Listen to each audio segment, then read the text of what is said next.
Judges 11. Jephthah the Gileadite was a mighty man of valor, and he was the son of a strange woman. Gilead begat Jephthah. Gilead's wife bore him sons, and when the wife's sons grew up, they drove Jephthah away and said to him, "You will not inherit in the household of our father, for you are the son of another woman." Jephthah fled because of his brothers and settled in the land of Tob. Boorish men collected around Jephthah and ventured forth with him. It happened after a period of time that the children of Ammon made war with Israel. And it happened when the children of Ammon waged war against Israel that the elders of Gilead went to bring Jephthah back from the land of Tob. They said to Jephthah, "Come and be our chief, and we will do battle with the children of Ammon." But Jephthah said to the elders of Gilead, "Was it not you who hated me and drove me away from my father's house? Why have you come to me now when you are in distress?" The elders of Gilead said to Jephthah, "For this have we now returned to you, that you go with us and do battle with the children of Ammon, and that you become a leader over us, over all the inhabitants of Gilead." Jephthah said to the elders of Gilead, "If you bring me back to do battle with the children of Ammon, and Hashem delivers them before me, I will become your leader." Then the elders of Gilead said to Jephthah, "May Hashem bear witness between us if we do not do according to your word." So Jephthah went with the elders of Gilead, and the people set him as a leader and chief over them. Jephthah spoke all his words before Hashem in Mizpah. Jephthah sent emissaries to the king of the children of Ammon, saying, "What is there between you and me that you have come to me to make war in my land?" The king of the children of Ammon said to Jephthah's emissaries, "Because Israel took away my land when it ascended from Egypt, from Arnon to the Jabbok to the Jordan. So now, return them in peace." Jephthah once again sent emissaries to the king of the children of Ammon, and said to him, "So said Jephthah, Israel did not take away the land of Moab and the land of the children of Ammon. For when they ascended from Egypt, Israel went in the wilderness until the Sea of Reeds, and then they arrived at Kadesh. Israel sent emissaries to the king of Edom, saying, 'Let me now pass through your land.' But the king of Edom did not take heed. It also sent to the king of Moab, but he was not willing. So Israel dwelt in Kadesh. It went through the wilderness and went around the land of Edom and the land of Moab, and came to the land of Moab from the east, where they encamped across the Arnon. But they did not enter the border of Moab, for the Arnon is the border of Moab. Then Israel sent emissaries to Sihon, king of the Amorite, the king of Heshbon, and Israel said to him, 'Let us now pass through your land until my place.' But Sihon did not trust Israel to pass through his border. Rather, Sihon assembled his entire people, and they encamped at Jahaz, and he made war against Israel. Then Hashem, God of Israel, delivered Sihon and his entire people into the hand of Israel, and they struck them down. Israel took possession of the entire land of the Amorite, the inhabitants of that land. They took possession of the entire territory of the Amorite, from Arnon to the Jabbok, and from the wilderness to the Jordan. And now Hashem, the God of Israel, has driven out the Amorite because of his people Israel. Yet you would possess it. Surely, whatever your god Shemosh will let you possess, that you shall possess. And whichever people God has driven away before us, that land we shall possess. And now, are you any better than Balak son of Zippor, king of Moab? Did he pursue any grievance against Israel? Or did he make any war against them? While Israel dwelt in Heshbon and its suburbs, in Aroer and its suburbs, and in all the cities that are near Arnon for 300 years. Why did you not recover them during that time? I have not sinned against you, but you do me wrong to make war against me. Let Hashem the judge decide today between the children of Israel and the children of Ammon." But the king of the children of Ammon did not heed the words of Jephthah, which he sent to him. The spirit of Hashem was upon Jephthah, and he passed through the Gilead and Manasseh, and he passed through Mizpeh of Gilead, and from Mizpeh of Gilead he passed through to the children of Ammon. Jephthah declared a vow to Hashem and said, "If you will indeed deliver the children of Ammon into my hand, then it shall be that whatever emerges, what will emerge from the doors of my house toward me when I return in peace from the children of Ammon, it shall belong to Hashem, and I shall offer it up as an elevation offering." Then Jephthah crossed to the children of Ammon to do battle against them, and Hashem delivered them into his hand. He struck them from Aroer until your approach to Minnith, 20 cities, and until the plain of Cheramim, a very great blow. And the children of Ammon were subdued before the children of Israel. Jephthah arrived at Mizpah to his home, and behold, his daughter was coming out toward him with drums and dances, and she was an only child. He did not have a son or daughter from her. When he saw her, he tore his clothes and said, "Alas, my daughter, you have brought me to my knees, and you have joined those who trouble me. I have opened my mouth to Hashem, and I cannot recant." She said to him, "My father, you have opened your mouth to Hashem. Do to me according to what has gone out of your mouth, since Hashem has wreaked vengeance for you against your enemies, against the children of Ammon." But she said to her father, "Let this thing be done for me. Let me be for 2 months, and I shall go and wail upon the mountains and weep over my virginity, I and my friends." He said, "Go," and he sent her off for 2 months. She went with her friends and wept over her virginity upon the mountains. At the end of 2 months, she returned to her father. He carried out with her the vow that he had vowed, and she never knew a man. This became a practice in Israel. From year to year, the daughters of Israel would go to lament with the daughter of Jephthah, the Gileadite, for 4 days of the year. Judges 12. The men of Ephraim were mustered and crossed to the north. They said to Jephthah, "Why did you cross over to make war against the children of Ammon, and did not call on us to go with you? We shall burn down your house and fire upon you." Jephthah said to them, "A man of great strife was I and my people, against the children of Ammon. I summoned you, but you did not save me from their hand. I saw that you were not helping, so I placed my life in my hand, and I crossed over to the children of Ammon, and Hashem delivered them into my hand. Now, why have you come up to me this day to make war with me?" Jephthah assembled all the men of Gilead and warred against Ephraim, and the men of Gilead struck Ephraim. For even the rabble of Ephraim had said, "Of what worth are you, Gilead, you who dwell in the midst of Ephraim and in the midst of Manasseh?" Gilead occupied the crossings of the Jordan against Ephraim. So it was that when the rabble of Ephraim would say, "Let me cross," the men of Gilead would say to him, "Are you an Ephraimite?" And he would answer, "No." Then they would say to him, "Now say Shibboleth." But he would say, "Sibboleth," for he could not enunciate properly. Then they would seize him and slaughter him by the crossings of the Jordan.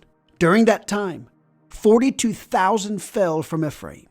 Jephthah judged Israel for 6 years. Jephthah the Gileadite died and was buried in cities of Gilead. After him, Ibzan of Bethlehem judged Israel. He had 30 sons and sent out 30 daughters. He brought 30 daughters for his sons from without. He judged Israel for 7 years. Ibzan died and was buried in Bethlehem.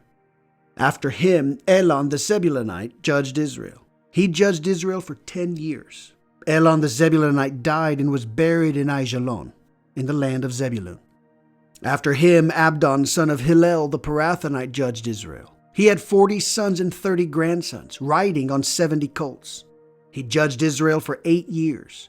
Abdon, son of Hillel the Parathonite, died and was buried in Parathon, in the land of Ephraim, on the Amalekite mountain. Judges 13. The children of Israel continued to do what was evil in the eyes of Hashem, and Hashem delivered them into the hand of the Philistines for 40 years.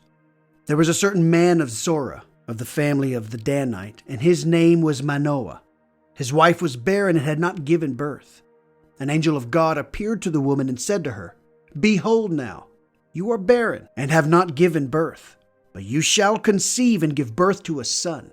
And now, be careful not to drink wine or aged wine, and not to eat anything contaminated, for you shall conceive and give birth to a son. A razor shall not come upon his head, for the lad shall be a Nazirite of God from the womb, and he will begin to save Israel from the hand of the Philistines."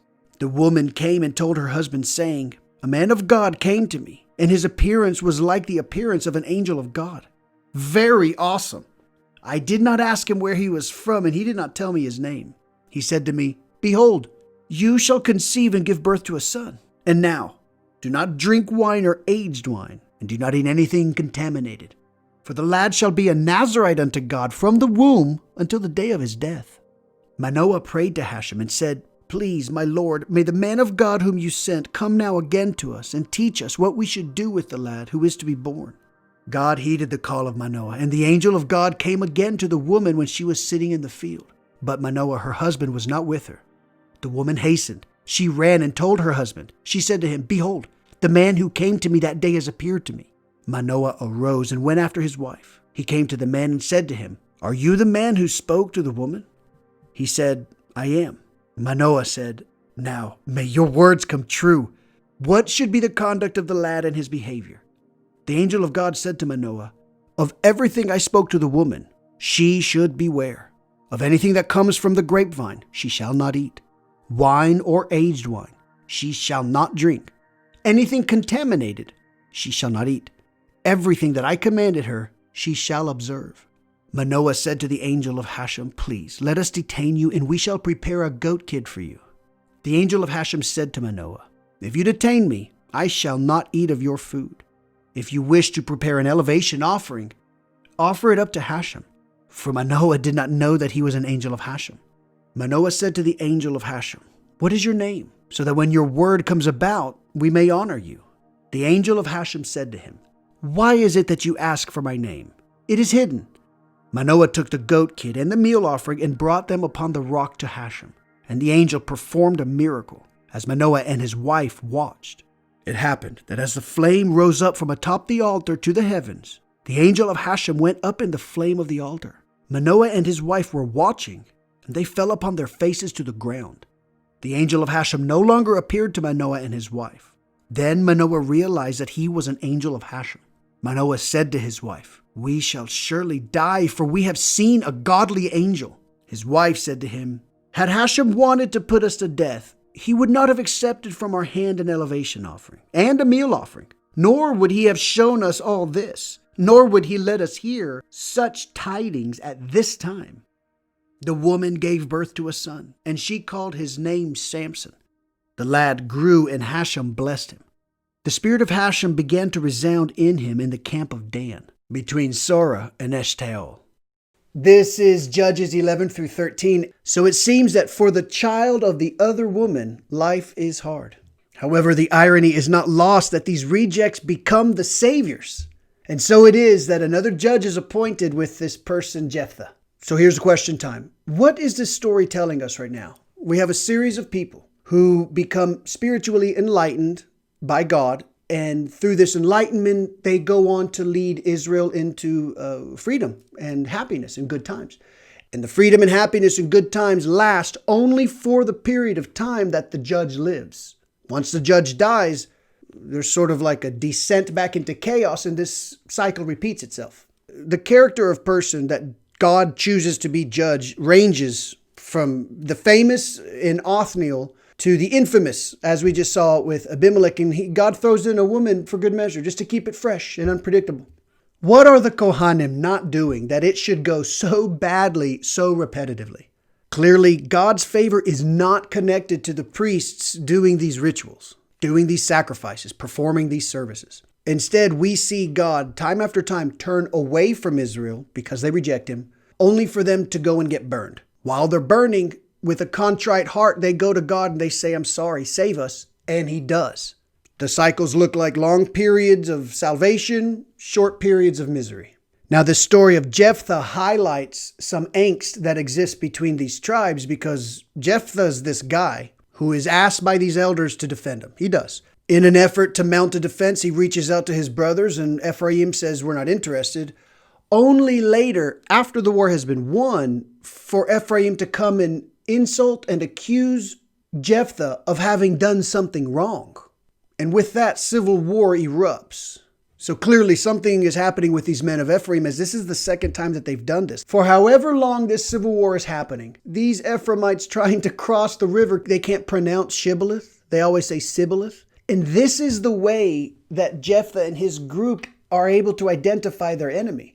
Because otherwise, you have to understand, they would be looking at their own family members. But that is what civil war is. So Jephthah judges Israel for 6 years. However, after this period of judgeship and presumed peace, Israel descends back into oppression, and this time it is for the Philistines to deliver, and they deliver oppression for 40 years. Now, for this next judge, we revisit a very familiar story. An old and barren woman is in the field working. An angel comes and says, "You will have a son, and this son's going to be amazing. He's going to be a servant of God." So this woman goes back to her husband Manoah and says, "Manoah, husband, I was just told by an angel that I'm going to be pregnant and our son is going to be this amazing person." So Manoah, confused, prays to God, "God, please bring this guy back so he can talk to us again." So later, the woman is out in the field and this angel of God appears to her a second time. She sees this guy, runs to her husband, says, "Manoah, he's in the field. Come on, hurry." Manoah drops what he's doing. They both run out to the field. Manoah's talking to this guy, and it seems to me like maybe he's a little bit confused. Perhaps he doesn't quite understand what's going on. So in the same way that Gideon kind of had his mind blown once he did this offering, the same thing happens in the field with Manoah and his wife. They do this offering, the fire. Well, the angel kind of disappears in the fire of the offering. That's when Manoah's like, "Oh my gosh, this was something divine that was going on." Well, he gets scared. He says, "Oh my gosh, we're going to die." The wife has to point out the obvious. "No, Manoah, the angel did not come to kill us. He came to give me incredible news about delivering this Nazarite servant of God who will be called Samson." And that will be the next episode. Thank you for watching. The NQE is out.